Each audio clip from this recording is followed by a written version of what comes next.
I extracted with $75,000 and it wasn't even a good raid. I messed up and barely escaped Esperanza with less than a second to spare, giving me the Steam achievement. Yeah, I don't know how that happened, but what I do know is this strat I'm about to show you guys will net you around 100,000 every single raid. It's honestly incredible. This strat will take place on the Bird City map, so be prepared. Gunfights will happen unless you're lucky. I've seen people extract with like 250,000 on this, but those are pretty rare. Hopping right in, let's go over the loadout. You guys can rock an anvil or a pharaoh. I think the pharaoh might be better. Then rock a rattler or any medium ammo gun that can also help you throw down some damage. Now you can make your life even easier by bringing in some sort of grenade, because we are aiming down to take down either a bastion or a bombardier, whichever one that's going to spawn. But trust me, don't leave. It's actually much easier than you may think. Just bring a couple stacks of heavy and medium ammo. I recommend about 3 stacks each just to be safe. I know it sounds like a lot of ammo, but to be honest, bullets are pretty cheap in this game. You can get away with a little bit less ammo if you have some grenades or if you're doing this with a team, but for your first time, it's much better to be over prepared than to run out of ammo and just not get anything out of it. Once you're ready, head into the Bird City map, and we want to target this location right here. Try your best to make some friends, but sometimes you won't be as fortunate. Yo, you friendly?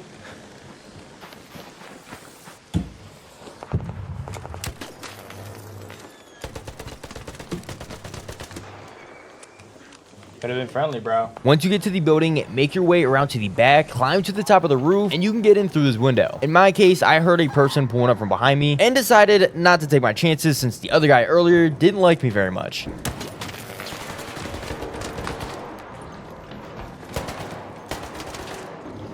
This building is full of great loot top to bottom. What makes it even better is this building only has one entrance, and that's where we came from. Unless somebody breaks open the doors on the very first floor, but you will definitely hear somebody breaking that open, so you'll be pretty safe. This building gives you the perfect spot to take out the bastion or the bombardier. There are 2 different windows that you can shoot out of, but just shoot their kneecaps and then hide behind the wall while it's just shooting at you. You'll make tons of noise, so that's why it's best to make friends instead of enemies. Maybe the other raiders will even help you out to make it go faster. This will take a bunch of bullets, especially your first time doing this, but if you're gonna bring grenades or even better weapons, it's gonna go so much faster. There may be a bunch of drones that spawn in while you're doing this, so make sure you're clearing those guys out and fighting them off. Sometimes they can have some pretty valuable drivers in them, so that you can collect those and sell them off too. After you break off their kneecaps, just start lighting them up and they'll eventually blow up. Then once the bastion is taken out, this is the time that you should be looting the building. You could loot the building first. It really doesn't matter a whole lot, but just know that you did just make a bunch of noise and there's probably some raiders just lurking around the buildings waiting for you to go in and loot the bastion. So if you want to be safe, wait a little bit, loot the building, and then once you think it's clear, go out and loot the bastion. Now the building that we were just in is filled with pretty valuable loot, and in this game specifically, I honestly didn't even take full advantage of it, so make sure you're stacking as many items as you can. But once you go to loot the bastion, the first time or two that you do this, you might want to use some of these items to upgrade some of your workbenches possibly, but after you do that, it's completely free cash. There's so much bread in bastions, and if you happen to find any wolf packs in the bastion, you'll want to keep those because those are super valuable to destroy other bastions and other arc enemies extremely quickly, so don't sell those specifically. In my game, I was running completely out of time and had literally 0 ammo in my game. I should have brought more ammo, so I had to dip before looting the rest of the bastion. Likely in your game, at this point, you should have around $100,000 in loot. There is an extraction point right here where you're fighting, and it's super quick to get in and out, but unfortunately for me, it was already closed because I just took forever to kill the bastion. Usually, you would extract right here from this location, but that's basically the whole strat. There is a building on the other side that you can also do the same thing from, but there's just way more entrances, so people can come in and make you vulnerable. Try this out a couple times with your friends to get the hang of it, and also so it's a lot easier and you learn how to kill the bastions like way more quickly. Shout out to the gaming merchant. I did see this strat from him and decided to try it out for myself. I thought it was a cool strat, so I've been doing it over the past couple days. I've had a lot of crazy gunfights, but this was the first time I ever killed a bastion was by doing this strat, which is why I wanted to make this video, because it is really easy to take out the bastion just by doing this. If you enjoyed or learned anything from this video, drop me a like. Good luck looting, and goodbye.